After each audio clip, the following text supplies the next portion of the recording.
राधे मेरी स्वामिनी, मैं राधे को दास। राधे मेरी स्वामिनी,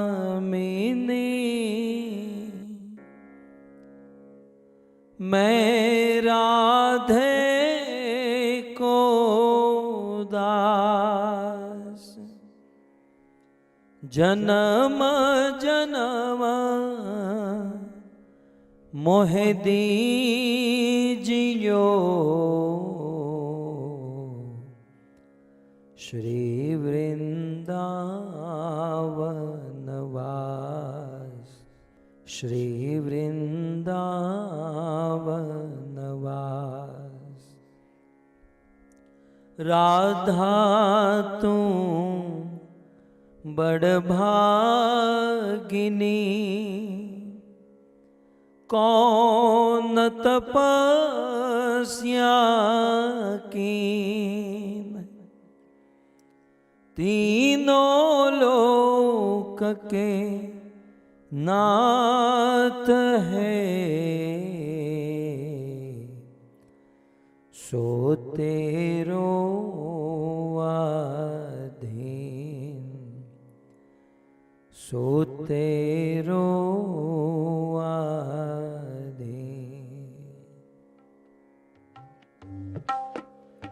जय राधा माधव कुंज बिहारी,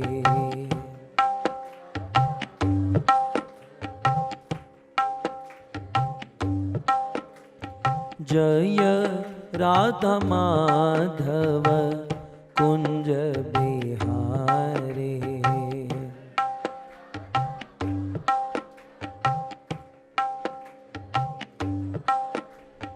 जय राधा माधव कुंज बिहारी,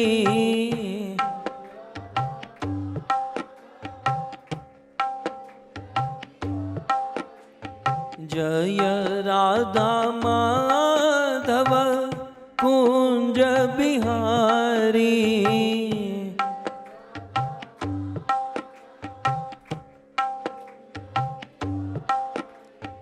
गोपी जन वल्लभ गिरिवर धारी,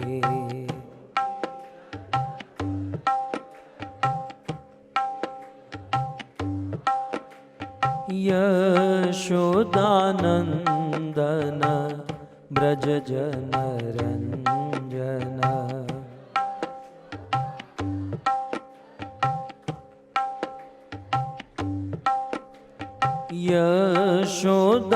यशोदानंदन ब्रज जन रंजन,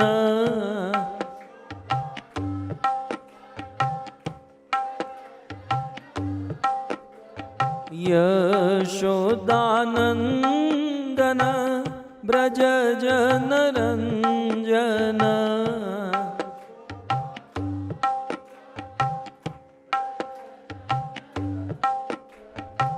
यमुना तीर वनचारी,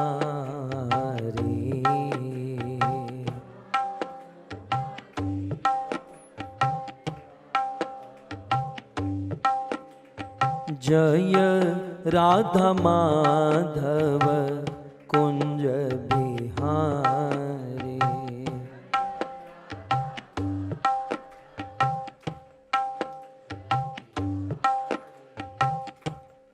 मेरो राधा रमण गिरिधारी,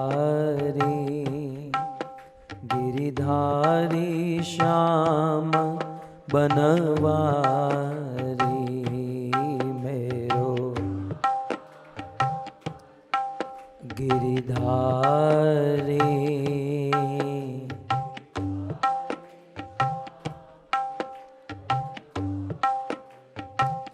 हो मेरो राधा रमण गिरिधारी,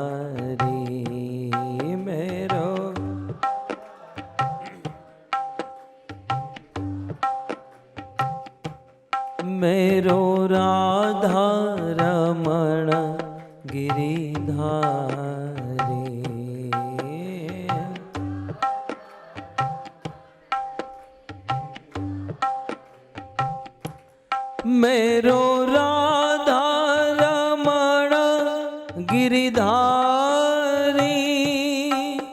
गिरिधारी श्याम बनवारी।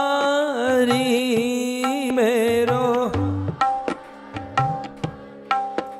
गिरिधारी, गिरिधारी श्याम बन।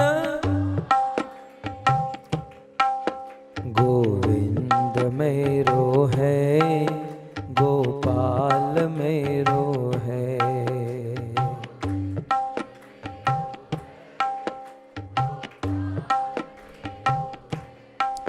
श्री बांके बिहारी नंदलाल मेरो है।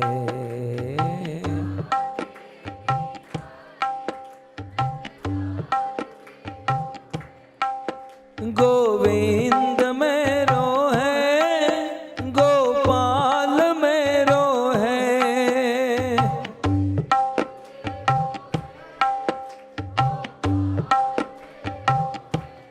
हरे कृष्णा, हरे कृष्णा, कृष्णा कृष्णा हरे हरे राम, हरे राम, राम राम, हरे हरे, हरे गाइए कृष्णा।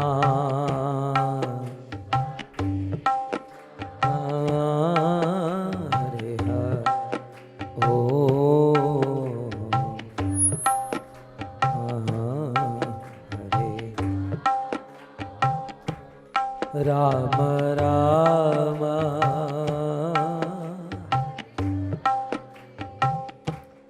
हरे कृष्णा, हरे कृष्णा, कृष्णा कृष्णा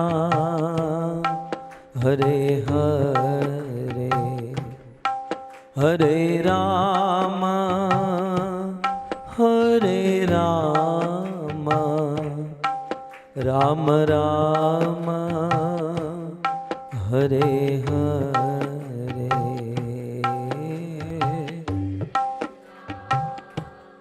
हरे कृष्णा,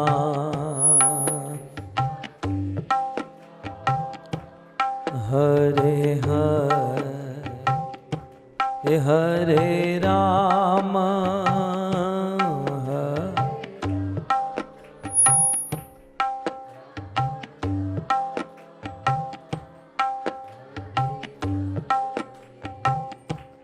हरे कृष्णा, हरे कृष्णा, कृष्णा कृष्णा हरे हरे, हरे राम,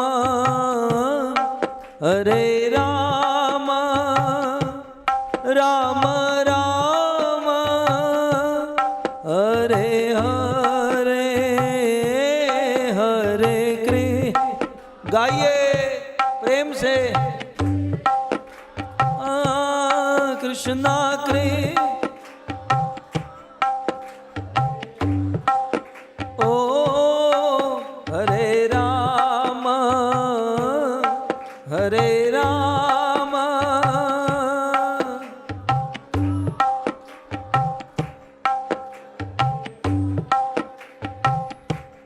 हरे कृष्णा, हरे कृष्णा, कृष्णा कृष्णा हरे हरे, हरे राम, राम राम हरे हरे,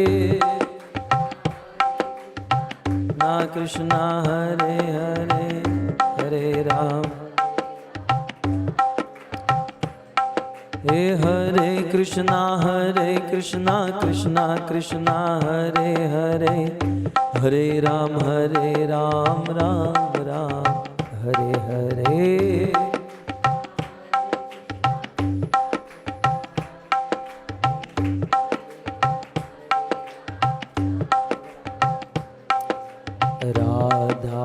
श्याम सुंदर, राधा श्याम सुंदर, राधा श्याम सुंदर राधे, सुंदर राधा श्याम सुंदर।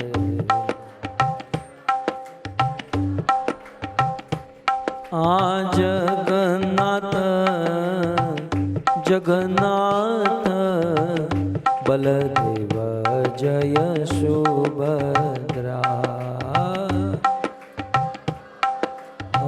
जगन्नाथ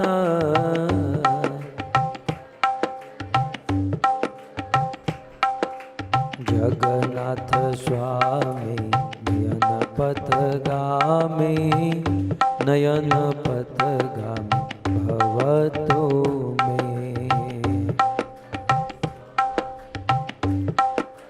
गामी नयन। जय जगन्नाथ जय जगन्नाथ, जय बलदेव जय सुभद्रा, जय जगन्नाथ। हे जगन्नाथ स्वामी नयन पथगामी, नयन पथगामी भवतो मे,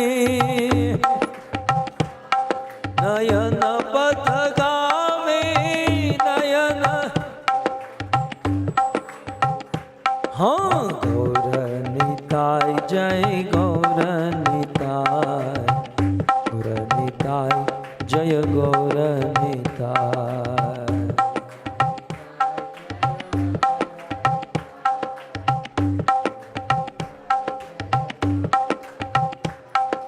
प्रभुपद प्रभुपद प्रभुपद शिल प्रभुपद,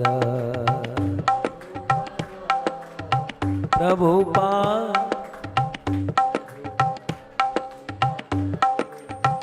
जय प्रभुपाद, प्रभुपाद प्रभुपाद प्रभुपाद जय जय प्रभु।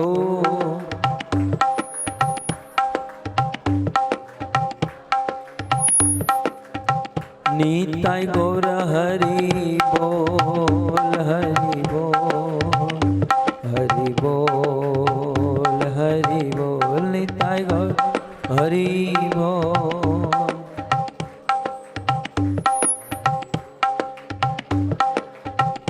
युग धर्म हरिनाम संकीर्तन की, ग्रंथराज श्रीमद् भागवतम महापुराण की, शिल प्रभुपाद की, निताय गौर प्रेमानंदे। यम ब्रह्मा वरुणेन्द्र रुद्रमरुत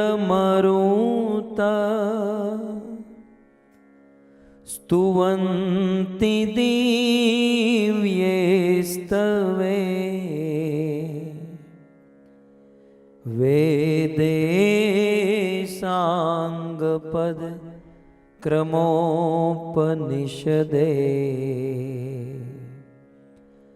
गायन्ति यं सामगा, ध्यानावस्थिततद्गतेन मनसा, पश्यन्ति यं योगिनो, यस्यान्तं न विदुः सुरासुरगणा, देवाय तस्मै नमः।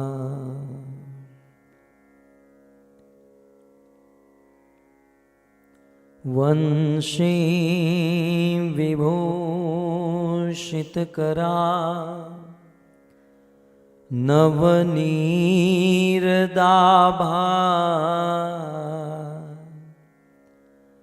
पीताम्बर दरुणबिम्बफल दरोष्ठा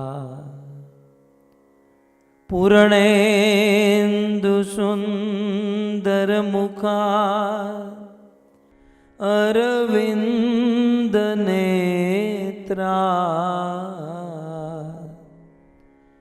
कृष्णात् परं किमपि तत्त्वमहं न जाने। करारविन्दे न पदारविन्दं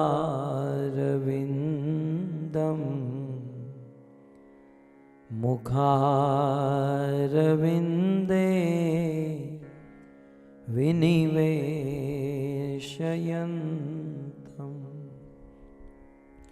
वटस्य पत्रस्य पुटे शयानं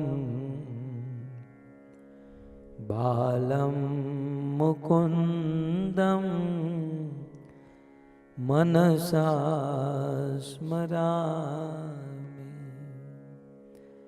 ॐ नमो भगवते वासुदेवाय। बोलिए।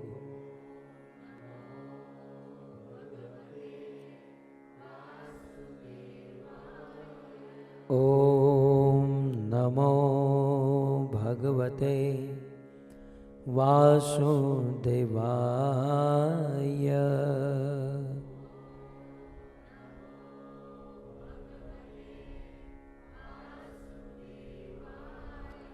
ॐ नमो भगवते वासुदेवाय।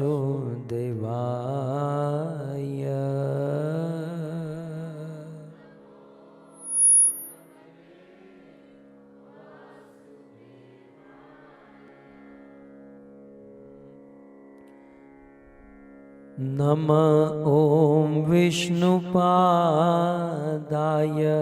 बोलिए।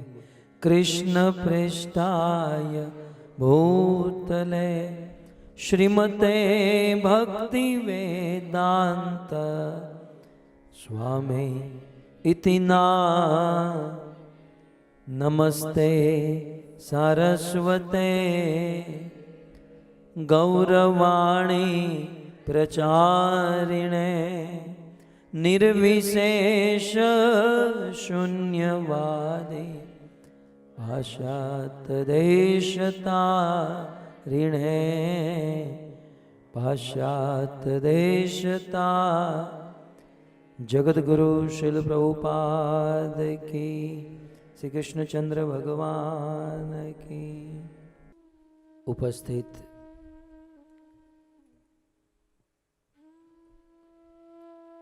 भगवत कथा अनुरागी भक्तवृंद, इस सभा को सुशोभित करने वाले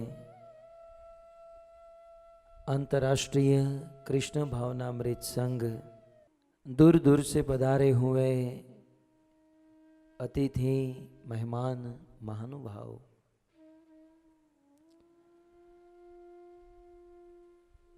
और बड़ी भारी मात्रा में आधुनिक उपकरण के माध्यम से इस कथा का श्रवण करने वाले देश विदेश के समस्त श्रोतागण,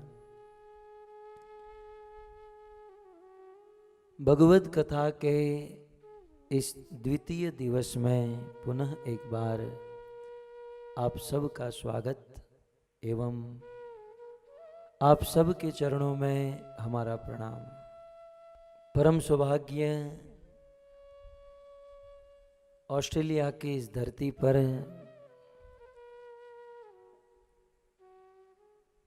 और इस गोल्ड कोस्ट में भक्ति सेंटर में भगवत कथा का हम सब श्रवण कर रहे हैं।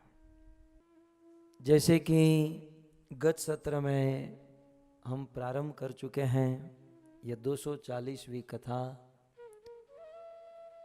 भगवत गीता आदि मध्य और अंत। गीता जयंती का यह सुंदर महीना चल रहा है। इस महीने में भगवान कृष्ण ने अर्जुन को माध्यम बनाकर भगवत गीता का ज्ञान प्रदान किया था। मुझे किसी ने, बात आई इसलिए कह दूं, मुझे किसी ने प्रश्न पूछा, बोले प्रभु गाय का जो दूध होता है वह दूध गाय के बछड़े के लिए होता है, और हम मनुष्य क्या करते हैं, उस बछड़े को दूध नहीं पीने देते और हम लोग दूध पी जाते हैं। तो क्या गाय का दूध पीना ये गाय का अत्याचार नहीं है? उस समय मैंने कहा था और मैं आज भी कहूं कि गाय के थन में जो दूध होता है उस दूध पर प्रथम अधिकार गाय के बछड़े का होता है, लेकिन बछड़ा गाय का दूध पी ले और फिर गाय के थन में जो दूध बचता है उस दूध के ऊपर मनुष्य का अधिकार होता है। ऐसा भगवान और ऐसे शास्त्र और वेदों की अनुमति है कि गाय का बचा हुआ दूध मनुष्य पिए, और यदि मनुष्य उस दूध को न निकाले और वह दूध गाय के थन में रह जाए तो गाय को रोग हो सकता है और आगे चलकर गाय के मरने की भी संभावना हो जाती है। इसलिए मनुष्य का कर्तव्य है, मनुष्य का धर्म है कि बछड़ा दूध पी ले और फिर जो भी दूध बचे उस गाय का दूध निकाले। इस प्रसंग को लेकर भगवान शंकराचार्य ने बहुत सुंदर बात कही। मलिने मोचनम पुंसाम जलम स्नानम सर्वो उपनिषदो गावो दुग्धम गोपाल नंदन। सारे वेद पुराण उपनिषद ये जितने भी ग्रंथ यदि गाय के समान है, तो जैसे गाय का सार दूध होता है वैसे समस्त वेद पुराण उपनिषदों का सार है श्रीमद् भगवद गीता। तो गाय समस्त वेद पुराण उपनिषद है और दूध श्रीमद् भगवद गीता है। इस दूध को दोहने वाले भगवान कृष्ण है और बछड़ा अर्जुन है। जैसे गाय का दूध मनुष्यों के लिए होता है, लेकिन उस दूध को निकालने के लिए बछड़ा माध्यम होता है, ठीक उसी प्रकार भगवान श्री कृष्ण ने बछड़े की तरह अर्जुन को माध्यम बनाकर इस पूरे मानव समाज को, पूरे मानव समुदाय को भगवद गीता का ज्ञान प्रदान किया। कई बार कुछ लोग ऐसा कहते हैं कि गीता का ज्ञान कृष्ण ने अर्जुन को दिया, हमें सुनने की क्या जरूरत है? अर्जुन तो मात्र माध्यम है। जैसे गाय का दूध निकालने के लिए बछड़ा माध्यम होता है, वह दूध मनुष्य के लिए होना चाहिए। ठीक उसी प्रकार अर्जुन माध्यम है, भगवद गीता पूरे मानव समुदाय के लिए है। ऐसी भगवद गीता भगवान श्री कृष्ण कहते हैं, मानो अर्जुन ने पूछा या किसी ने पूछा कि प्रभु आप कहां रहते हो? पहला प्रश्न, कृष्ण आप कहां रहते हो? और एक कृष्ण, एक भगवान होकर करोड़ों करोड़ों ब्रह्मांड और करोड़ों ब्रह्मांड में रहने वाले अरब खरबों जीवों को आप कैसे चलाते हो? वराह पुराण में भगवान कृष्ण स्वयं इसका उत्तर देते हैं। गीता श्रे अहम तिष्ठामि, गीता में उत्तमम गृहम। गीता में अहम तिष्ठामि, गीता में च उत्तमम गृहम। कृष्ण कहते हैं मैं भगवद गीता में रहता हूं और भगवद गीता मेरा उत्तम घर है। गीता ज्ञान उपाश्रित्य त्रिलोकान पालयान अहम। कृष्ण कहता है कि गीता के ज्ञान से ही मैं तीनों लोकों का पालन करता हूं। और इसीलिए भगवान व्यास देव ने कहा कि गीता या पुस्तकम यत्र यत्र पाठ प्रवर्तते, जहां पर भगवत गीता होती है और जहां गीता का प्रवचन होता है, जहां गीता को पढ़ा जाता है, वह स्थान कोई साधारण स्थान नहीं रहता। क्योंकि जहां पर गीता होती है, भगवत गीता को पढ़ना, उसका पाठ और प्रवचन होता है, वहां तत्र तीर्थानि सर्वाणि प्रयागानि च तत्र ही। जहां भगवत गीता का पाठ प्रवचन होता है, वहां सर्वाणी तीर्थानी, सारे तीर्थ आकर उपस्थित हो जाते हैं। सो ऐसी श्रीमद् भगवत गीता इस महीने में भगवान श्री कृष्ण ने अर्जुन को बताई। इसे गीता जयंती महीना भी कहा जाता है। और इस उपलक्ष्य में हम भगवत गीता आदि, मध्य और अंत सुन रहे हैं। गत सत्र में भगवत गीता का आदि हमने सुना। आज भगवत गीता का मध्य सुनेंगे। अर्थात गीता के मध्य में क्या है, अर्थात श्रीमद् भगवत गीता में क्या है। गीता में कृष्ण ने अर्जुन को क्या बताया और गीता में हमें समझने लायक क्या है। भगवत गीता के पूरे 18 अध्याय का यदि विवेचन किया जाए और भगवत गीता जैसे समुद्र को, सागर को यदि गागर में भरा जाए, यदि बिल्कुल कॉम्पैक्ट, बिल्कुल संक्षिप्त किया जाए, तो श्रीमद् भगवत गीता में मूल 5 सब्जेक्ट पर चर्चा हुई है। गीता के मध्य में 5 विषयों पर चर्चा हुई है। और वो 5 विषय कौन से हैं? ईश्वर, जीव, प्रकृति, काल और कर्म। ये 5 वस्तु को यदि कोई भली भांति समझ ले तो मानो वो भगवत गीता समझ चुका है। तो आइए, भगवत गीता आदि हो चुका, अब मध्य के विषय में सुने।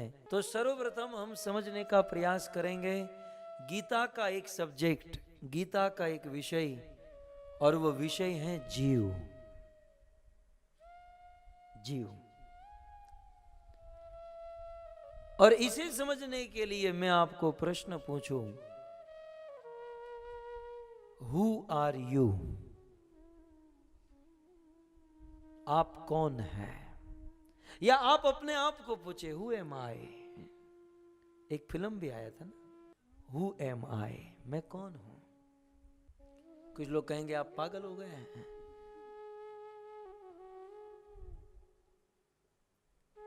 हम कौन है? यहां से मैं किसी को पूछूं आप कौन है, तो सीधे कहेंगे मैं श्यामानंद हूं, मैं अमित हूं, मैं रमेश हूं। कुछ लोग और अपनी पहचान देंगे, कहेंगे मैं डॉक्टर हूं, मैं इंजीनियर हूं। अच्छा, आप डॉक्टर है, ठीक है, क्या 100 साल पहले आप डॉक्टर थे? नहीं थे। क्या 100 साल के बाद आप डॉक्टर रहेंगे? नहीं रहेंगे। 100 साल के पहले डॉक्टर नहीं थे, 100 साल के बाद डॉक्टर नहीं होंगे। तो डॉक्टर जो है ये हमारी टेम्परवरी पहचान है। ये तो टेम्परवरी पहचान हो गई, लेकिन हमारी वास्तविक पहचान क्या है? हु एम आई? कुछ लोग कह सकते हैं मैं इसकी पत्नी हूं, मैं इसका पति हूं, लेकिन 100 साल पहले हम उसके पति थे या 100 साल के बाद रहेंगे? ये किसी की पत्नी, किसी का पति, इस ऑफिस का मालिक, ये डॉक्टर, ये इंजीनियर, ये सब हमारी टेम्परवरी पहचान है। हमारी वास्तविक पहचान क्या? हम वास्तव में कौन है? हु एम आई? तब श्रीमद् भगवद गीता में भगवान श्री कृष्ण ने अर्जुन को यह प्रथम उपदेश दिया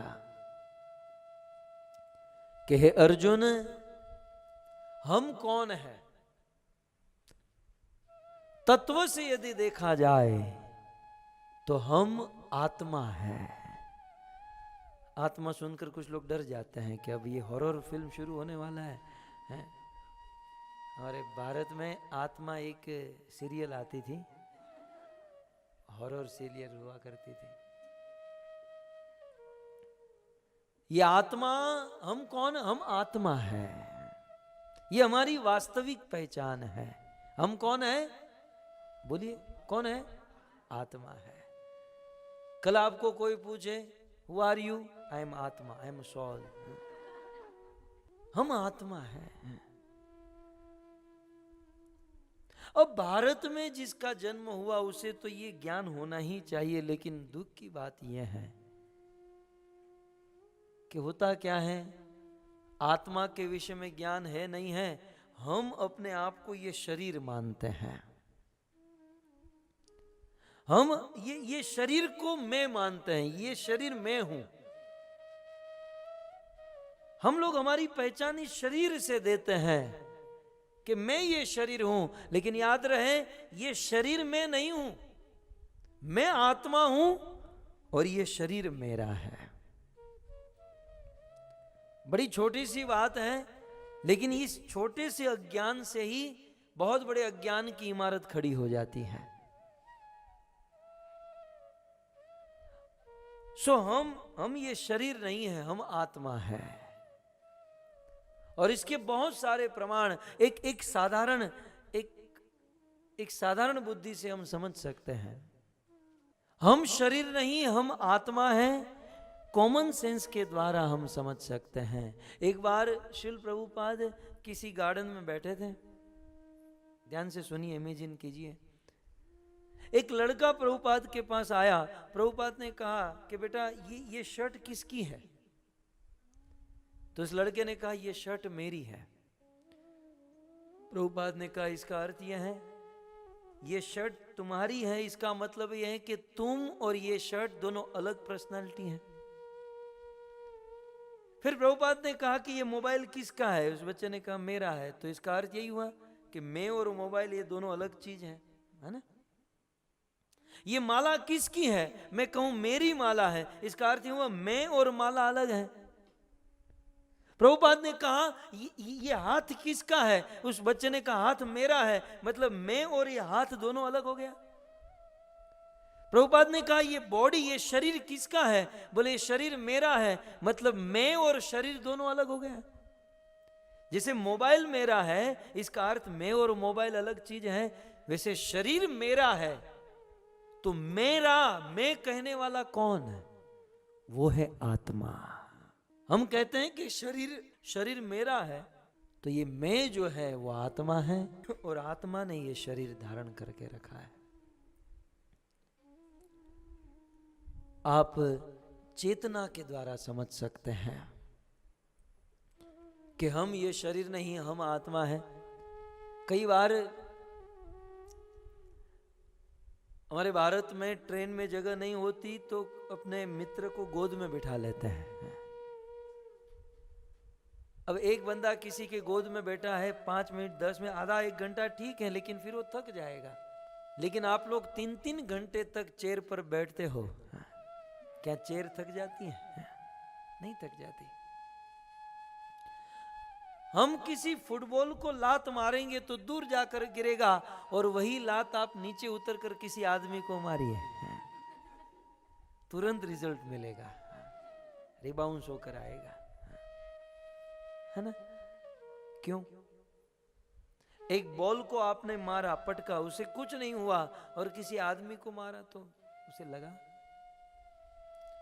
किसी के गोद में बैठे तो उसका पांव दुखने लगा, लेकिन चेयर पर बैठे तो उसको कोई कष्ट नहीं होता है। क्यों? क्योंकि चेयर में चेतना नहीं है, बॉल में, फुटबॉल में चेतना नहीं है। जहां पर चेतना होती है वहां सुख दुख का अनुभव होता है। जैसे आप उंगली को काट दो तो दर्द का अनुभव होगा, लेकिन नाखून को काटो तो दर्द का अनुभव नहीं होगा। बाल को काटो को तो दर्द का अनुभव नहीं होगा, क्योंकि बाल में चेतना नहीं, नाखून में चेतना नहीं है। ये जो चेतना है ब्लड के माध्यम से है, खून के माध्यम से चेतना पूरे शरीर में बहती है। तो चेतना के कारण सुख दुख का अनुभव होता है। और चेतना क्या है? चेतना आत्मा का प्रकाश है। अतः हम आत्मा है और आत्मा ने ये शरीर धारण करके रखा है। बहुत सारे के आप गूगल करोगे, आजकल गूगल में सब कुछ मिल जाता है। Near death experience, out of body experience, ऐसे बहुत सारे केसेस डॉक्टर ने रिसर्च किए हैं। कई डॉक्टर ने ऐसा रिसर्च किया कि कभी कोई कोमा में चला गया है, उसकी बाईपास सर्जरी करनी है और क्लोरोफॉर्म दिया गया, थोड़ा सा ज्यादा हो गया, वो आदमी कोमा में चला गया। 2, 5, 10 घंटे तक ऑपरेशन चला और ऑपरेशन के बाद वो जो पेशेंट हैं वो डॉक्टर को अपना अनुभव कर देते हैं कि आप लोग 10 लोग खड़े रहकर मेरा ऑपरेशन कर रहे थे, पसीना छूट रहा था, उस समय कुछ लोग नीचे क्रिकेट खेल रहे थे, मेरी पत्नी बाहर रो रही थी, बाहर मेरे बच्चे बैठे थे, सारे डॉक्टर परेशान। ये बंदा तो यहाँ सोया हुआ था और यहाँ सोए सोए ये सारी बात इनको कैसे पता चली? तब उन्होंने अनुभव किया कि कुछ समय के लिए वो आत्मा शरीर को छोड़कर बाहर निकल गई और उस आत्मा ने आजू बाजू के सारे दृश्य को देखा और पुनः उस शरीर में प्रवेश हो गई। कहने का अर्थ यह है, कुल मिलाकर ये सारे अनुभव के द्वारा ये पता चलता है कि हम आत्मा है। और एक सीधी बात, हमारे वहां क्या होता है, जब किसी की मृत्यु होती है तो लोग रोते हैं, हाय रे मेरी पत्नी मर गई, मेरा पति मर गया, समाज एकत्रित होता है, बड़ा रोना धोना चलता है। उस समय कोई आदमी आकर कहे कि आप किसके लिए रो रहे हो? बोले मैं मेरी पत्नी के लिए रो रहा हूं।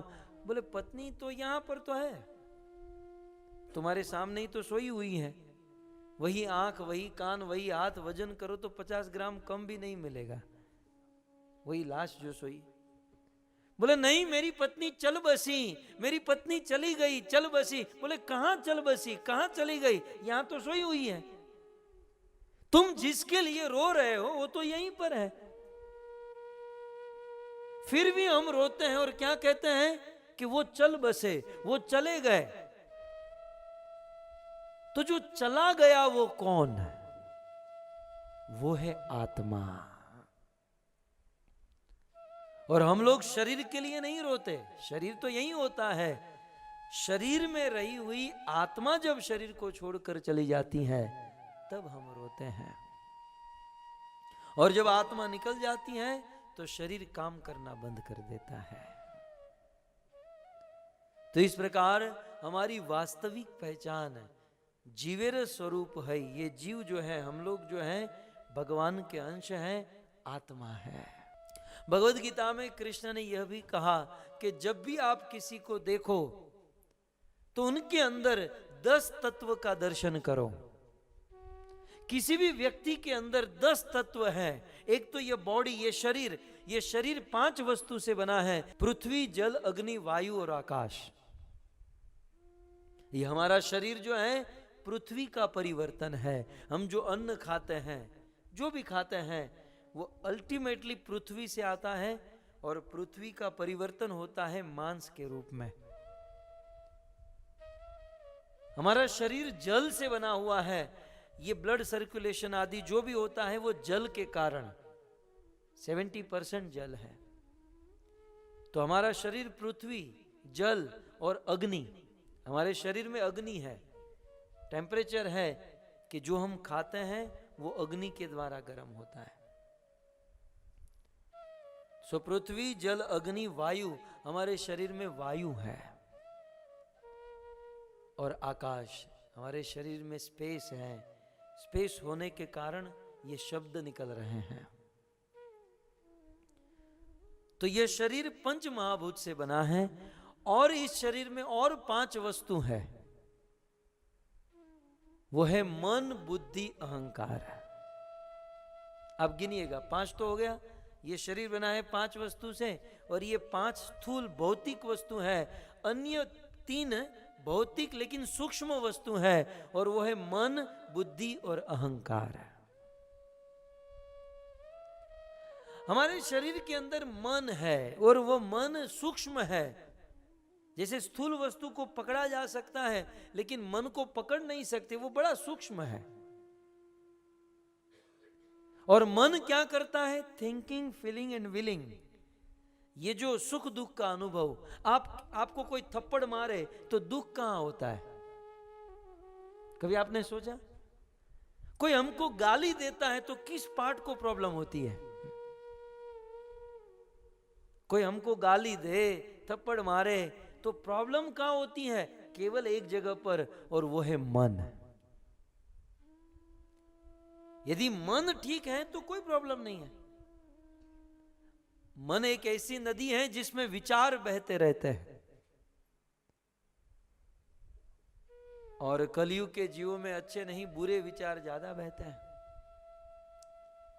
तो किसी व्यक्ति के अंदर पृथ्वी, जल, अग्नि, वायु, आकाश है। 6ठा तत्व है मन। 7वां तत्व है बुद्धि। हम सब के अंदर बुद्धि है, ऐसी आशा करते हैं। बुद्धि का कार्य क्या है? बुद्धि का कार्य है डिसीजन लेना। देखिए, सबका अपना अपना कार्य। मन का कार्य है सोचना, बुद्धि का कार्य है डिसीजन लेना। हमें कोई भी मन में विचार आता है, फिर वो सिग्नल बुद्धि में जाता है कि ये करूं या ना करूं। बुद्धि सैंक्शन करती है, यस और नो। यदि बुद्धि भगवान में लगाते हैं तो भगवान ददामि बुद्धि योगम, हमें अच्छी बुद्धि देते हैं और अच्छे डिसीजन, अच्छे निर्णय लेने की शक्ति मिलती है। सो बुद्धि। और तीसरा है हमारे अंदर अहंकार। ये अहंकार एक सूक्ष्म तत्व है जो हम सब के अंदर है। एक बात समझिए, अहंकार कोई बुरी चीज नहीं है। मिथ्या अहंकार, फॉल्स ईगो, ये बुरी चीज है। अहंकार तो एक स्वाभाविक तत्व है और अहंकार का कार्य क्या है? अपनी पहचान को बनाए रखना, है ना? अपनी पहचान को। आप यहां तो पता नहीं, आप मुंबई लोकल ट्रेन में सफर करना चाहते हो, प्लेटफॉर्म पर खड़े हो और ट्रेन आए और आप अपनी पहचान भूल जाओ और किसी जेंट्स डिब्बे में चढ़ने के बदले लेडीज डिब्बे में चढ़ जाओ, और वो मराठी बाई जो धुलाई करेगी, वो मछली का टोकरा साइड में रखकर इतनी बड़ी बड़ी गाली देगी। पहले तो अपनी पहचान जो है वो अहंकार में होता है, जो अपनी पहचान बनाए रखता है।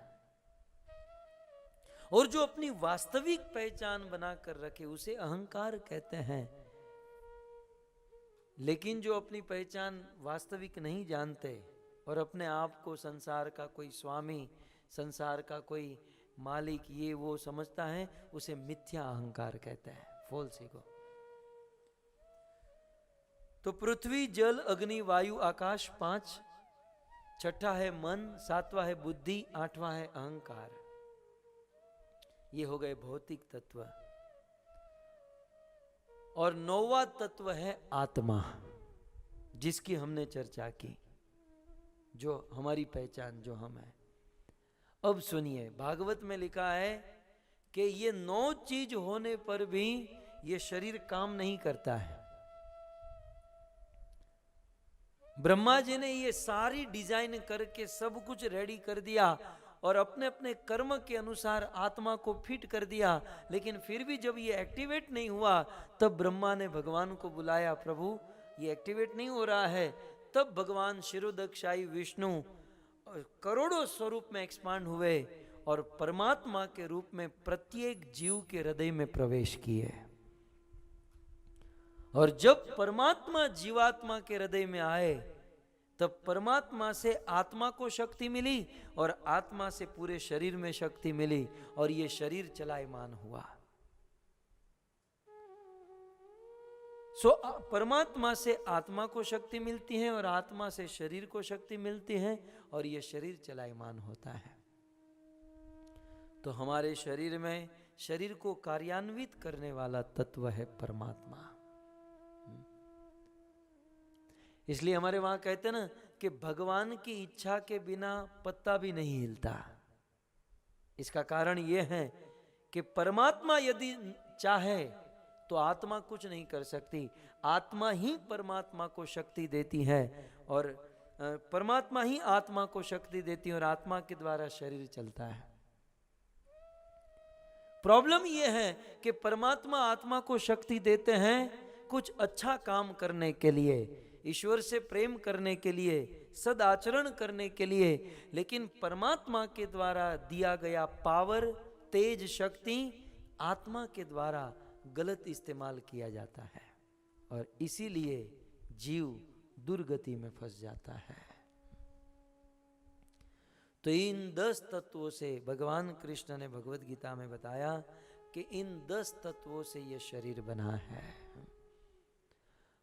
और भक्तों, ये 10 तत्व से बना हुआ शरीर इस संसार में भटकते रहता है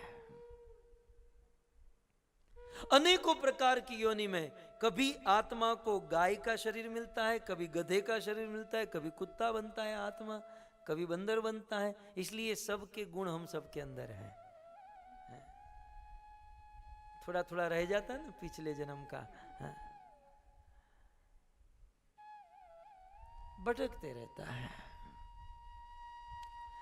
लोगों का यह प्रश्न होता है कि ये आत्मा आया कहां से? जैसे शरीर का जन्म माता से, माँ बाप से होता है, ठीक उसी प्रकार हम आत्मा हैं और आत्मा का जन्म परमात्मा से होता है। आत्मा अणु है, परमात्मा विभू है। उस महान विभू परमात्मा से एक स्फुलिंग तत्व आत्मा प्रकट होता है। और आत्मा का जन्म किस स्थान पर होता है? ये जहां पर हम लोग रहते हैं ना, ये भौतिक जगत है। ये 14 लोक से बना हुआ ये ब्रह्मांड मटेरियल वर्ल्ड है और इससे परे आध्यात्मिक जगत है। आध्यात्मिक और भौतिक जगत के बीच में एक कारण समुद्र है और वहां पर कारणदक्षाई विष्णु शयन करते हैं और भगवान विष्णु के शरीर से असंख्य आत्मा का जन्म होता है। अनेकों आत्माएं प्रकट होती हैं और प्रकट होकर मैक्सिमम लगभग सारी आत्माएं भगवान की सेवा में लग जाती हैं। सो भगवान उसे वैकुंठ में ट्रांसफर कर देते हैं, वहां तुम अच्छे से सेवा कर सकते हो। लेकिन कुछ बिगड़ेल आत्मा होती है ना, बिगड़ेल, वो मुंह चढ़ाकर बैठ जाती है। लगभग 99% आत्मा तो सेवा में लग जाती है, लेकिन 1% जो आत्मा है वो मुंह चढ़ाकर बैठती है। हम क्यों सेवा करें? हम भी भगवान बनना चाहते हैं। भगवान कहते हैं आप लोग भगवान नहीं बन सकते। बोले नहीं, हमें भी भगवान बनना है। हम आपकी सेवा क्यों करें? लोग हमारी सेवा करने चाहिए। भगवान समझाते हैं कि देखो मैं भगवान हूं, आप भोग्य हो, आपको सेवा करने में सुख मिलेगा, सेवा लेने में सुख नहीं मिलेगा। लेकिन वो बिगड़ेल आत्मा मानती नहीं है और भगवान बनने की इच्छा कर बैठती है। तब भगवान कहते हैं कि मेरे लोक में तो तुम भगवान नहीं बन सकते। तुम्हें भगवान बनने के लिए एक नई सृष्टि करनी होगी, तब जाकर भगवान ये भौतिक जगत का निर्माण करते हैं। कई बार कुछ लोग कहते हैं ना, दुनिया बनाने वाले काहे को दुनिया बनाई? तूने ये दुनिया क्यों बनाई? तो सुनिए, दुनिया हमारे लिए बनाई, हमारी इच्छा से बनाई। भगवान को ये दुनिया बनाने का कोई इंटरेस्ट नहीं था। ईश्वर की कोई इच्छा ही नहीं थी कि ये दुनिया बने। कौन माँ बाप चाहता है कि मेरा बेटा मेरे से अलग रहे। संसार का एक साधारण बाप, माता पिता भी नहीं चाहते कि मेरे बेटे मुझसे दूर रहें, अलग रहे। तो इस संसार के पिता, परम पिता क्यों चाहेंगे कि मेरा ये अंश आत्मा मुझसे दूर हो जाए? कभी नहीं चाहते। लेकिन जब आत्मा ही जिद पकड़ लेती है तो भगवान क्या करे? जैसे परिवार में होता है ना कि माँ बाप अपने बच्चे को मनाते हैं, बेटा तुम छोटे हो, तुम दूर रहोगे, सुखी नहीं रह पाओगे, लेकिन बच्चे मानते नहीं और अंत में गोल्ड कोस्ट आ ही जाते हैं। स्कूली क्या कहते हैं? केशव आप आए नहीं? क्या नहीं मानते हैं तो क्या करें? जैसे बच्चे जीत पकड़ लेते हैं कि हमें खिलौने से खेलना है, खिलौना चाहिए। माँ बाप कहते हैं एग्जाम का समय है, तुम पढ़ो लिखो, बोले नहीं खेलना है। माँ बाप क्या करें? फिर हार जाते हैं और बच्चों को खिलौना लेकर दे देते हैं और कहते हैं खेलो जितना खेलना है, लेकिन जब मन भर जाए तो फिर से अपनी पढ़ाई में ध्यान देना। वैसे जो बिगड़ेल आत्मा थी, भगवान ने बहुत समझाया, नहीं समझे तो भगवान ने उनके लिए ये संसार बनाया, ये सृष्टि बनाई और भगवान ने कहा कि ये तुम्हारा संसार, चलाओ अपना संसार और जिस दिन मन भर जाए मेरी भक्ति करना और फिर से मेरे धाम वैकुंठ में वापस आ जाना। और तब से वो जो बिगड़ेल आत्मा है ना, वो और कोई नहीं, हम लोग हैं। और कभी अपने ऊपर थोड़ा विचार कीजिएगा, अपने स्वभाव के ऊपर सोचिएगा, तो आपको लगेगा कि नहीं, वहां पर ये घटना घटी ही होगी है। जिस प्रकार से हमारा स्वभाव है संसार के भोगों को भोगने का, हमने भगवान से ये किया ही होगा। तो इस प्रकार भगवान से विमुख होकर, ये आत्मा परमात्मा का अंश है। आत्मा जब तक परमात्मा के साथ नहीं रहेगी वो सुखी नहीं हो सकती है। और जब से आत्मा परमात्मा से दूर होती है तब से उसे ये शरीर प्राप्त होता है।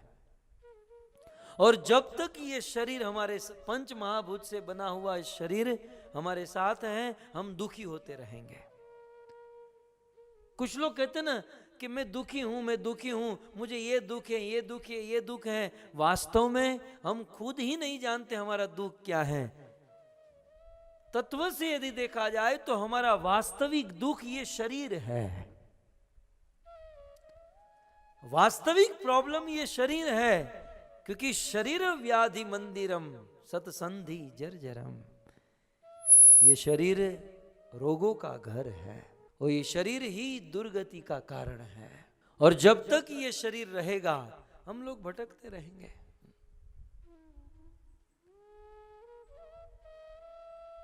एक बार एक राज्य में एक राजा बीमार हो गया। बड़ा इलाज किया लेकिन राजा ठीक नहीं हुआ।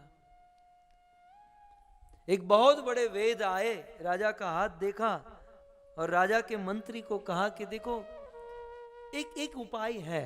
बोले क्या? बोले किसी सुखी आदमी का कुर्ता जानते ना, ये शर्ट, बोले किसी सुखी आदमी का कुर्ता इस राजा को पहना दो, वो तुरंत ठीक हो जाएंगे।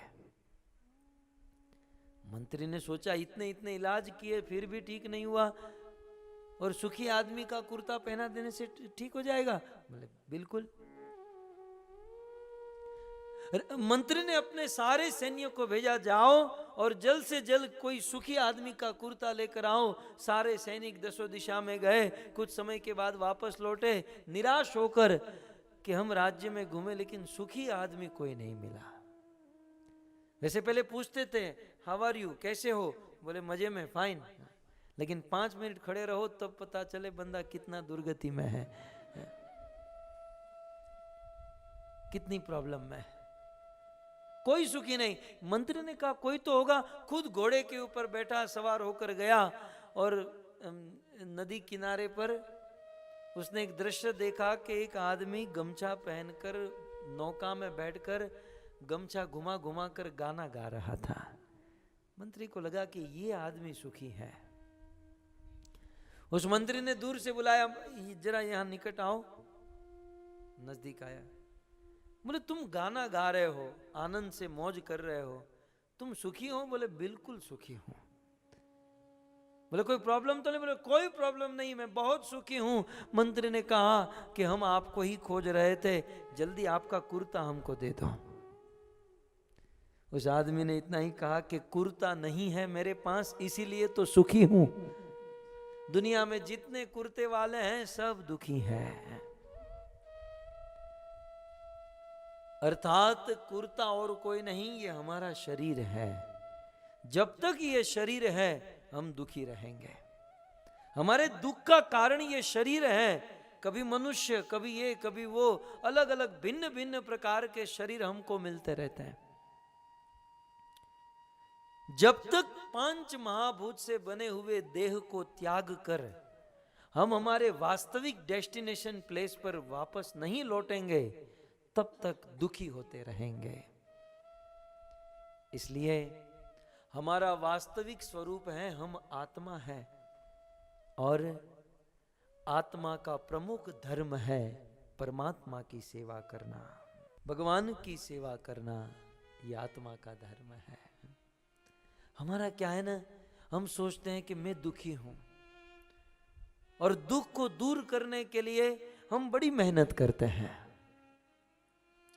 हम सुखी होने के लिए कितनी मेहनत करते हैं। रेस्टोरेंट में जाते हैं, मूवी में जाते हैं, और हिल स्टेशन पर जाते हैं, बीच पर जाते हैं, और न जाने क्या क्या करते हैं। जन्म से लेकर बुढ़ापे तक हम लोग सुखी होने के असंख्य प्रयास किए, लेकिन जीवन में सुख नहीं मिला। सुख नहीं मिला, कारण हम कहीं ना कहीं मार खा रहे हैं। प्रयास कम नहीं किया। आप अपने आप को पूछिए, सुखी होने के कम प्रयास किए हमने? श्रीमद् भागवत के एकादश स्कंद में नव योगेश्वर भगवान ने कहा, कर्मणि आरंभाणानाम दुख हत्ये सुखाय च। इस दुनिया में कोई भी व्यक्ति किसी भी प्रकार का कर्म करता है तो एक ही उद्देश्य होता है कि मेरा दुख दूर हो जाए और मुझे सुख मिल जाए। दुख हत्ये सुखाय च। कभी ऐसा होता है, सुबह नहा धोकर, बाल बाल बनाकर, कपड़े पहनकर, आज तो दुखी होकर घर पर आना है? कोई ऐसा सोचता है? आज बस ऐसा, बस दुखी होकर मुझे वापस लौटना है? कोई नहीं। सब लोग घर से निकलते कितनी बड़ी आशा लेकर कि कुछ सुखी होकर आऊंगा, कुछ सुख लेकर आऊंगा। संसार के सब लोग सुखी होने के लिए कार्य करते, मेहनत भी करते, परिश्रम भी करते हैं, लेकिन सुख हाथ नहीं लगता। मिलता है मात्र दुख, दुख और दुख। और सुख मिल भी जाए तो बहुत क्षण भंगुर होता है, बहुत कम समय के लिए, और फिर से दुख आ जाता है। तो प्रयास करने पर भी सुख क्यों नहीं मिल रहा? मेहनत कर रहे हैं फिर भी सुख क्यों नहीं मिल रहा? क्योंकि हम मार खा रहे हैं। और मार क्या है कि जिसके लिए मेहनत करनी चाहिए उसके लिए नहीं कर रहे हैं। ये सुखी होने के जितने भी हमारे प्रयास हैं, ये सारे प्रयास शरीर के लिए हैं। कुछ लोग सुखी होने के लिए मूवी देखते हैं, तो मूवी किसका सब्जेक्ट, विषय है? आंखों का, और आंख शरीर का पार्ट है। कुछ लोग अच्छा भोजन खाती है जीवा, ये सब शरीर है। और तत्व की बात क्या है? हम शरीर नहीं है, हम तो आत्मा है। मतलब हम जो है उसके लिए हम मेहनत नहीं कर रहे हैं। हम तो आत्मा है, आत्मा के लिए मेहनत नहीं। हम जितनी भी मेहनत कर रहे हैं सारी मेहनत शरीर के लिए है। मेहनत शरीर के लिए कर रहे हैं और सुखी होना चाहते हैं हम लोग, हम माने आत्मा। अब आपको खुजन आ रही है और बाजू वाले को खुजाएंगे तो थोड़ी संतुष्टि मिलेगी। दुखी आत्मा है और मेहनत शरीर के लिए करोगे, कैसे सुख मिलेगा? कैसे सुख मिलेगा?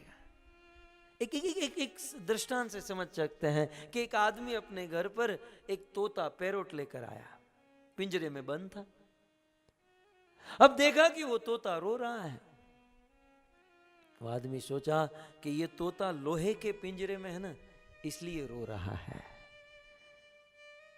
मैं इसको चांदी के पिंजरे में रख दूं तो ये रोना बंद हो जाएगा, ये सुखी हो जाएगा। थोड़ा सा मेहनत पैसा कमाया, लोहे का पिंजरा हटाकर चांदी के पिंजरे में तोते को रखा, लेकिन देखा कि फिर भी रोता रहा। तब सोचा कि ये तोता इसलिए रो रहा है क्योंकि चांदी के पिंजरे में, सोने के पिंजरे में रखूंगा ना, फिर तो ये सुखी हो जाएगा। गोल्ड कोस्ट में गोल्ड का पिंजरा बनवाऊंगा, तोता सुखी हो जाएगा। सोने का पिंजरा बनवाया और उस सोने के पिंजरे में तोते को रखा, फिर भी तोता रोता रहा। उस आदमी ने सोचा कि सोने का पिंजरा फिर भी रो रहा है, रियल डायमंड, हीरे मोती के पिंजरे में रखूंगा। बहुत मेहनत प्रयास करके बहुत महंगे हीरे मोती के पिंजरे में तोते को रखा, फिर भी तोता रोता रहा। कारण क्या है? कारण यही है कि पिंजरे को आप कितना भी सजाओ, बाहर पिंजरे के लिए आप कितना भी मेहनत करो, लेकिन जब तक पिंजरे के अंदर रहने वाले उस तोते के लिए कुछ नहीं करोगे, तब तक न तो उनका रोना बंद होगा, न तो वो सुखी होगा। ठीक उसी प्रकार ये शरीर रूपी पिंजरे के लिए हम कितनी भी मेहनत करें, इसे कितना भी सजावे, इसके पीछे हम कितना भी खर्च करें शरीर के लिए, लेकिन जब तक शरीर के अंदर रहने वाले आत्मा के लिए कुछ नहीं करेंगे, न तो दुख दूर होगा, न जीवन में सुख मिलेगा, न सुख मिलेगा। ऐसा लगता है कि पिंजरे के अंदर कोई तोता है और वो रो रहा है। इसके कहने का मर्म यह है कि इस शरीर रूपी पिंजरे के अंदर एक तोता बैठा है, आत्मा बैठा है, और वह आत्मा और कोई नहीं, हम स्वयं है, हम खुद है। लेकिन संसार के लोग अपने वास्तविक दर्द को नहीं समझ पाते हैं। तेरा दर्द न जाने कोई, दर्द ही नहीं समझ पाते हैं। सोचते हैं कि शराब पी लेंगे तो हमारा दुख चला जाएगा, हम सुखी हो जाएंगे, लेकिन शराब शरीर को मिलेगी, आत्मा को नहीं। संसार के जितने भी विषय आज हम सुखी होने के लिए भोगत रहे हैं, ये सब शरीर के लिए हो रहे हैं, आत्मा के लिए कुछ नहीं हो रहा है। यदि हमें वास्तव में दुखों से मुक्त होना है, वास्तव में सुखी होना है, तो शरीर के लिए नहीं, आत्मा के लिए मेहनत करनी चाहिए, क्योंकि हम ये शरीर नहीं, हम आत्मा है। हमारी पहचान हम आत्मा है। आत्मा के लिए मेहनत करें। शरीर के लिए बहुत मेहनत वो होता क्या है, बुद्धिमान लोग उसे कहते हैं जो आत्मा को सुखी करने के लिए शरीर से मेहनत करवाए, शरीर से तपस्या करवाए। लेकिन हमारा क्या है, आत्मा का जो होना है सो हो, नरक में जाना नरक में जाए, दुर्गति होनी दुर्गति हो, शरीर को सुखी रखेंगे। चंद मिनटों के सुख के लिए, शरीर को प्रसन्न करने के लिए आत्मा को दुर्गति में डाल देते हैं। लेकिन बुद्धिमानी यह है कि आत्मा की उन्नति के लिए शरीर से मेहनत कराए, क्योंकि शरीर तो क्षणभंगुर है, ये माटी का ढेला है, एक दिन राख हो जाएगा, ये कुछ काम में नहीं आने वाला। उसके पहले हम ऐसा कार्य करें ताकि आत्मा प्रसन्न हो। तो संसार में आज तक हमने जितनी भी मेहनत की, ये सारी मेहनत शरीर के लिए, और इसीलिए हम सुखी नहीं हुए। थोड़ी मेहनत आत्मा के लिए कर लीजिए, तब मन में प्रश्न होगा कि वास्तव में हम आत्मा है, और आत्मा के लिए यदि हम कुछ करना चाहते हैं तो क्या करना चाहिए। गीता और भागवत कहता है कि सवे पुंसा परो धर्म यतोर भक्ति अधोक्षज, अहेतु की अप्रतिहता यह आत्मा सुप्रसिद्धति। आत्मा को यदि प्रसन्न करना चाहते हो तो परमात्मा की सेवा करो, परमात्मा की भक्ति करो, और इसी का नाम है धर्म, इसी को कहते हैं भक्ति। भक्ति और कुछ नहीं है। ऐसा नहीं मुंडन करो, धोती कुर्ता पहन के मंदिर में बैठ जाओ और भक्ति हो जाएगी। आप लोग बैठोगे भी नहीं, मुझे पता है। भक्ति बिल्कुल प्रैक्टिकल है, जहां रहते हो वहां रहो, जो करते हो करो, लेकिन आत्मा के द्वारा परमात्मा की सेवा, परमात्मा से प्रेम, परमात्मा की भक्ति। और जब आत्मा से परमात्मा की सेवा भक्ति होने लगेगी तब अंदर से आनंद आने लगेगा। हम और आप जिस सुख को बाहर खोज रहे हैं ना, वो सुख बाहर नहीं, वो अंदर ही है। क्योंकि आत्मा जो है सच्चित और आनंद है। आत्मा का स्वभाव क्या है? क्योंकि आत्मा परमात्मा का अंश है, परमात्मा सच्चित आनंद है, तो आत्मा भी सच्चित आनंद है। लेकिन हमारा मन, बुद्धि और अहंकार ने आत्मा को इतना आवृत कर रखा है कि वो जो अंदर से सुख आना चाहिए वो नहीं आ रहा है। सो इस प्रकार भगवत गीता के मध्य में भगवान कृष्ण ने आत्मा के विषय में बताया। प्रथम उपदेश कृष्ण का रहा कि हे अर्जुन, हम शरीर नहीं, हम आत्मा है। और आत्मा का स्वभाव क्या है? न जायते म्रियते वा कदाचित नायम भूतवा भविता वान भूय अजो नित्य शाश्वतोयम पुराणो न हन्यते हन्य माने शरीरे। आत्मा न जायते, आत्मा का न जन्म होता है, न म्रियते, आत्मा की न मृत्यु होती है। कृष्ण ने तो यहां तक कहा, नैनम छिदंती शस्त्राणि नैनम दहति पावक न चैनम कलिदंत्यापो न शोष्यति मारुतः।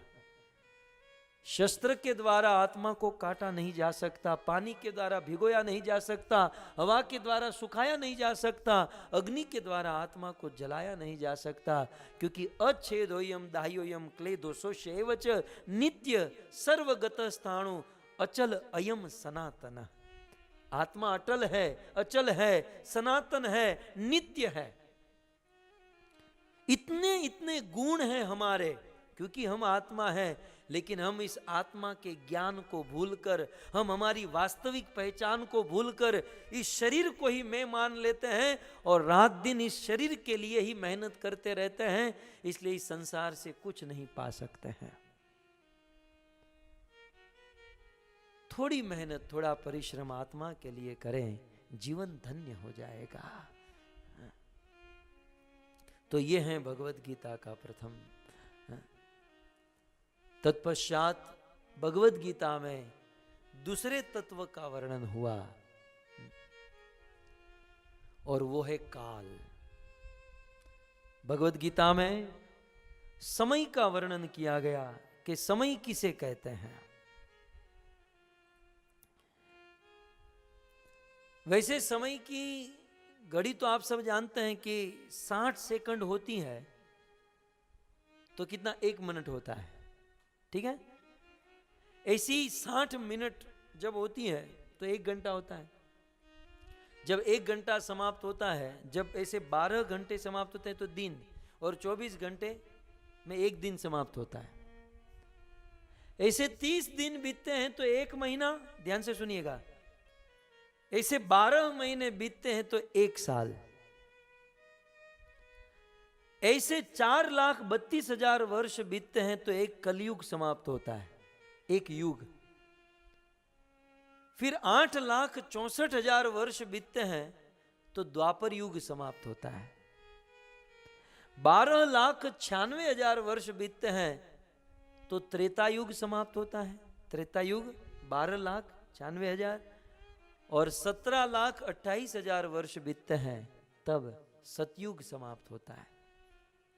अर्थात कलयुग, द्वापर, त्रेता और सतयुग, ये 4 युग को आप जोड़ेंगे तो कुल मिलाकर होगा 43,20,000 वर्ष, ठीक है। 43,20,000 वर्ष का एक चतुर्युग हुआ, सतयुग, त्रेता, द्वापर, कली। ऐसे 43,20,000 वर्ष 10,000 बार बीतेंगे, 10,000 चतुर्युग होंगे, तब ब्रह्मा के 12 घंटे समाप्त होंगे। काल, मैं समय के बारे में बता रहा हूं। और फिर ऐसे ही चतुर्युग फिर से 10,000 बार बीतेंगे, तब ब्रह्मा जी की 12 घंटे की रात समाप्त होगी। अर्थात ब्रह्मा जी का एक दिन कितना लंबा, हमारे इस धरती पर 8 अरब 64 करोड़ वर्ष जब बीतते हैं, तब ब्रह्मा का एक दिन समाप्त होता है। ऐसे ब्रह्मा जी के 30 दिन का महीना होता है ब्रह्मलोक में, और 12 महीने का साल होता है, और ऐसे ब्रह्मा 100 साल तक जीते हैं। समझ में आ रहा है ना? ऐसे ब्रह्मा जी 100 साल तक जीते हैं। और ब्रह्मा जी के 100 साल जब समाप्त होते हैं, और ब्रह्मा जी के जब 100 साल समाप्त होते हैं, तब भगवान नारायण, भगवान विष्णु का एक सांस समाप्त होता है। इतने में ब्रह्मा का 100 साल गया, और मनुष्य लोक का तो कोई पता ही नहीं है। अब विचार कीजिए, काल, भगवान इतना करते हैं तो ब्रह्मा जी का 100 साल समाप्त होता है, और मनुष्य की कोई गिनती नहीं है। तो काल के भी काल भगवान है, और भगवान के सामने, ब्रह्मा के सामने, देवताओं के सामने हम मनुष्य कुछ नहीं है। हमारे पास कोई समय, कोई अवधि नहीं है, लेकिन फिर भी हम लोग सोचते हैं कि हम लोग कितना जीने वाले हैं। रामायण में बड़े दुख के साथ कहा गया, सब आयु मिलाकर 5 दशा कल्पांत न जान गुमान असा। कुल मिलाकर हमारे पास 50-60 साल है, लेकिन प्लान तो इतने बनाकर रखे हैं कि 2-5 हजार वर्ष तो हम जी जाएंगे। जिस गति से आप लोग जॉब कर रहे हो, जिस गति से आप लोग कमा रहे हो, और जो गाड़ी बंगले जो सब बना रहे हो, लगता है 2-5 हजार वर्ष तो खींच ही लेंगे। लेकिन याद रहे, गीता का एक सब्जेक्ट है काल, और भगवान कृष्ण ने कहा काल का कोई भरोसा नहीं, काल का कोई भरोसा नहीं। वैसे तो ब्रह्म लोक तक, आ ब्रह्म भुवना लोकान पुनरावर्तिनो अर्जुन, ब्रह्म लोक तक रहने वाले सभी जीवों को मरना पड़ता है, लेकिन पृथ्वी लोक पर रहने वाले जीव को कभी भी उसकी मौत निश्चित नहीं, वो कभी भी मर सकता है। इसलिए प्रहलाद महाराज कहते हैं, अध्रुवम, मनुष्य जीवन का कोई भरोसा नहीं है। और ध्रुवम, हम कभी भी मर सकते हैं। हम घर पर गए, रास्ते में ऐसा न हो, लेकिन एक्सीडेंट हो सकता है। रात को सोए, सुबह जग ही नहीं पाए। यहां कब किसी को अटैक आ जाए, कब किसको कैंसर हो जाए, इस दुनिया में काल का, समय का कोई भरोसा नहीं है, कोई भरोसा नहीं है। बुद्धिमान व्यक्ति वो है जो समय की वैल्यू को समझे। चाणक्य पंडित ने नीति शास्त्र में लिखा, प्रभुपाद अक्सर इस बात पर जोर देते थे कि आयुष्य क्षण एकोपी न लभ्य स्वर्ण कोटि भी। एक बात समझ लीजिए कि करोड़ों करोड़ों सोने की मुद्रा देने के बाद भी, बहुत बहुत पैसे देने के बाद भी, जीवन से जो समय बीत गया, जो समय चला गया, हम उसे वापस नहीं ला सकते, वापस नहीं ला सकते। हमने तो आंखों से देखा है, धनी लोग जब मौत के मुख में होते हैं, मृत्यु के समय उनके बच्चे कहते हैं, डॉक्टर साहब हमारे पिताजी को 1 घंटा ज्यादा जिला दीजिए, हम 1 करोड़ रुपया देंगे। मरते समय 1 घंटा ज्यादा जीने के लिए 1-1 करोड़ रुपए देने के लिए बंदा तैयार होता है, लेकिन जीते जी 1-1 करोड़ का 1-1 घंटा जा रहा है, आदमी पहचान नहीं पाता है। बड़ा कीमती समय है, मनुष्य जीवन का ये समय बड़ा कीमती है। इसे व्यर्थ ही मत गवाओ। मुझे तो बड़ा हैरान होता हूं, कुछ लोग कहते हैं कि मैं टाइम पास कर रहा हूं। कभी कभी वो गेम खेलते हैं, स्पोर्ट्स, वो मोबाइल में कुछ गेम खेलते हैं, क्या करें, मैं टाइम पास कर रहा हूं। मूर्ख लोग ये भी नहीं जानते हैं कि हम क्या टाइम पास करेंगे, टाइम हमको पास कर रहा है। कुछ लोग तो ये सब आश्चर्य, ये दुनिया का ये सबसे बड़ा मनोरंजन है, सबसे बड़ा आश्चर्य कि जैसे ही 1 साल समाप्त होता है लोग अपने बच्चों का बर्थडे मनाते हैं। और बर्थडे मनाने की रीत तो पाश्चात्य देश की देखो, सबको एकत्रित करते हैं, फिल्मों के गाने गाते हैं, शराब पीते हैं, चलो ये भी समझ में आ गया। लेकिन फिर केक लाते हैं और उसमें मोमबत्ती घुसाते हैं और बाप उसको उजाला करता है, लाइट जलाता है, और बाप अपने बेटे को कहते हैं, बेटा जो भी जीवन में थोड़ा बहुत प्रकाश है वो भी अंधकार में बदल दे, खत्म कर दे। हमारी संस्कृति क्या है, तमसो मां ज्योतिर्गमय, कि बेटा एक गुरु शिष्य से कहते हैं कि अंधकार से उजाले की ओर चलो। लेकिन पाश्चात्य संस्कृति क्या है, जो उजाला है उसको अंधकार कर दो। एक तो उजाला है ही नहीं जीवन में, न प्रकाश है न ज्ञान, लेकिन जो थोड़ा बहुत बचा है उसको भी खत्म कर दो। ये तो संस्कृति है।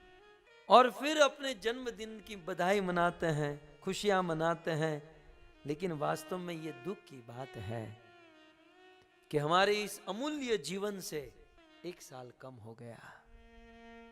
हम लोग मौत के मुख की ओर आगे बढ़ गए हैं। आप ये मत भूलो कि हम सब लोग काल के मुख में फंसे हुए हैं। गीता का ये तत्व है काल। काल रूपी ग्राह ने हमको पकड़ कर रखा है। कुछ लोग आधे चले गए अंदर, 50 साल जिसका हुआ वो आधे काल के मुख में, कुछ लोग 85% चले गए हैं। जैसे गजेंद्र ग्राह के मुख में फंसा था, वो ग्राह गजेंद्र को, उस हाथी को बीच सरोवर में लेकर गया। हाथी ने, उसके परिवार ने बहुत प्रयास किया लेकिन नहीं बच पाए। संसार में, समाज में भी जो व्यक्ति मरने चला है, जो मर रहा है, उसको बचाने का बहुत प्रयास करते हैं, लेकिन कौन बचा पाता है। एक बार काल ने चोट मार दी, काल की थप्पड़ जिसको लग गई वो तो गया, उसे कौन बचा सकता है।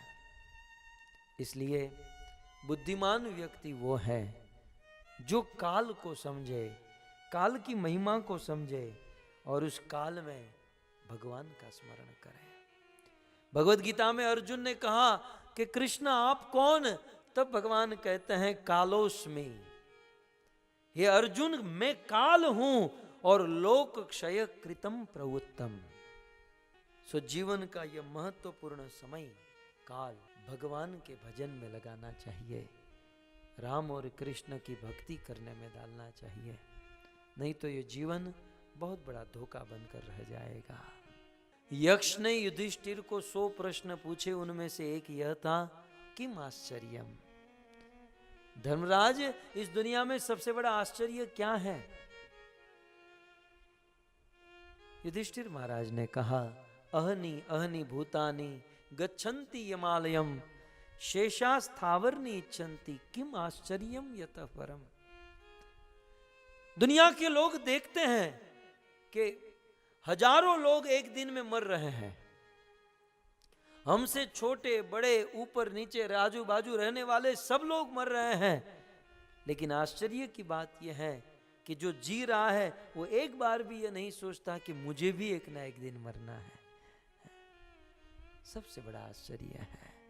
रविवार का दिन होता है, 10 बकरे को पीछे बांध कर रखा जाता है, थोड़ा सा घास फेंक देते हैं, बकरे घास खाते रहते हैं, और जब कस्टमर आते हैं तो एक बकरे को वहां से छोड़कर उसे मार देते हैं, काट कूट कर टांग देते हैं, उसके मांस को तोल तोल के बेचते हैं। फिर से कस्टमर आते हैं तो दूसरे बकरे को लेकर आते हैं, पीछे उसको काट कर मार कर टांग देते हैं, उसके मांस को बेचते हैं। तीसरा बकरा, चौथा बकरा, 10 बकरे थे और केवल 6 बकरे बचे हैं। वो 6 बकरे देख रहे हैं कि 4 बकरे हमारे साथ ही थे, हमारे साथ घास खा रहे थे, लेकिन वे चारों टंग गए, मर गए। अब उस 6 बकरे को यह ज्ञान होना चाहिए कि वो हमारे साथ खा पी रहे थे, वो मर गए और टांग दिए गए, अब हमारी बारी है। लेकिन वो जो जीवित बकरे एक बार भी यह नहीं सोचते हैं, घास खाने में मदमस्त होते हैं, अपने मौत काल को नहीं देख पाते हैं। सच कहे तो उस बकरे जैसी हालत हम लोगों की है। हम देख रहे हैं कि हमसे छोटे बड़े सब मर गए और टंग गए फोटो फ्रेम में, रोज हार चढ़ाते हैं, स्वर्गवास फलाने भाई हैं। फिर भले नरक में ही गया है, लेकिन लिखना तो स्वर्ग ही पड़ता है, नरक तो अच्छा नहीं लगता। हम रोज फोटो देखते हैं, हार चढ़ाते हैं, लेकिन एक बार भी ये नहीं सोचते कि बहुत जल्द इसके बाजू में हमारा फोटो लगने वाला है। ये सबसे बड़ा आश्चर्य है। भगवत गीता में कृष्ण ने अर्जुन से कहा, अर्जुन रोज सुबह उठकर मेरा दर्शन करो या न करो, लेकिन किसी बूढ़े आदमी का और किसी स्मशान में जाकर किसी मृतक व्यक्ति का दर्शन अवश्य करना। कृष्ण कहते हैं, जन्म मृत्यु जरा व्याधि दुख दोषानुदर्शनम, इनको रोज देखना चाहिए, तब जाकर बुद्धि आएगी कि हमें भी एक दिन मरना है और मरने से पहले मैं तैयारी करके जाऊं, मरने से पहले मैं मेरा परलोक सुधार दूं। सो भगवत गीता का यह दूसरा सब्जेक्ट है। एक है जीव और एक है काल। इस संसार में सबसे अच्छा काल वो है जो अपना काल भगवान के नाम में, भगवान के भजन में बिताता है। और जो भगवान के नाम में अपना समय बिताता है, काल उसका कुछ नहीं बिगाड़ता, और मरने के बाद जीते जीव सुखी हो जाता है, और मरने के बाद वो भगवान को प्राप्त कर जाता है।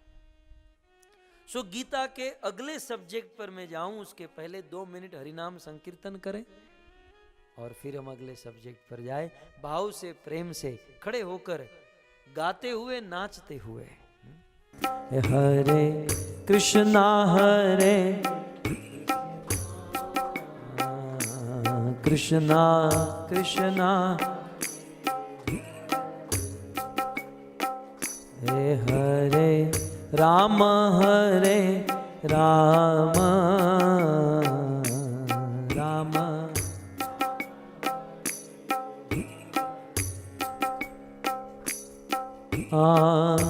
हरे कृष्णा कृष्णा कृष्णा हरे हरे हरे राम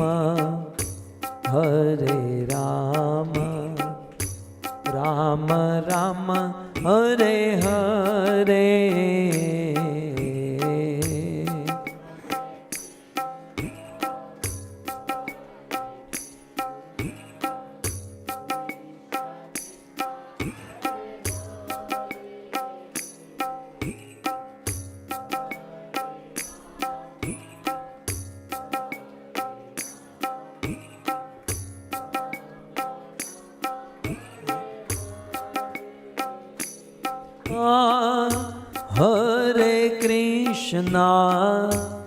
हरे कृष्णा कृष्णा कृष्णा हरे हरे हरे राम राम राम हरे हरे। हाँ, हरे कृष्णा कृष्णा कृष्णा हरे हरे हरे राम राम राम हरे हरे।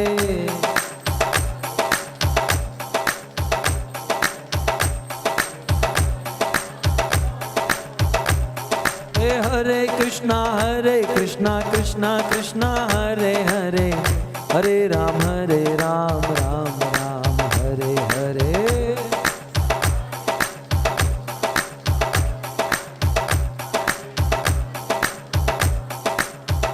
हरे कृष्णा कृष्णा कृष्णा हरे हरे, हरे राम राम राम राम हरे हरे।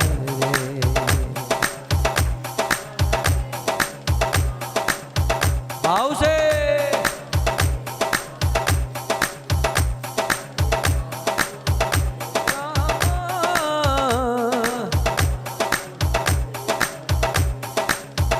मुझे लगी शाम संग प्रीत के दुनिया क्या जाने।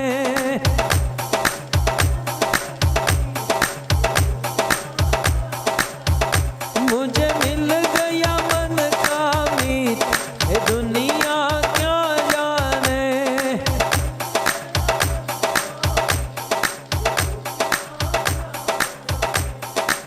छवि लगी मुन श्याम की जब से, भई बावरिया मैं तो तब से। बांधी प्रीत मोहन की जब से, नाता तोड़ा मैंने जग से। ये कैसी पागल प्रीत के दुनिया क्या जाने।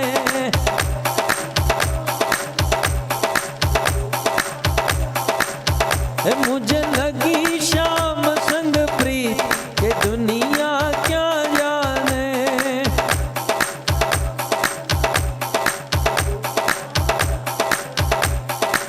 मोहन की सुंदर सूरतिया मन में बस गई मोह मूर्तिया। लोग कहें मैं तो भई बावरिया, सबसे ऊंची श्याम सुंदरिया। मैंने तोड़ी जग की रीत के दुनिया क्या जाने। हो मुझे लगी शाम संग प्रीत के दुनिया क्या जाने।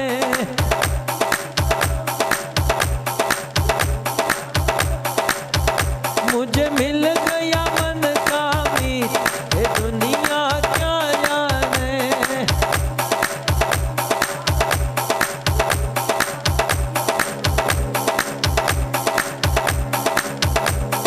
गोविंद बोलो हरि गोपाल बोलो, गोविंद बोलो हरि गोपाल बोलो, गोविंद बोलो हरि गोपाल बोलो, गोविंद बोलो हरि गोपाल बोलो, गोविंद बोलो गोपाल बोलो,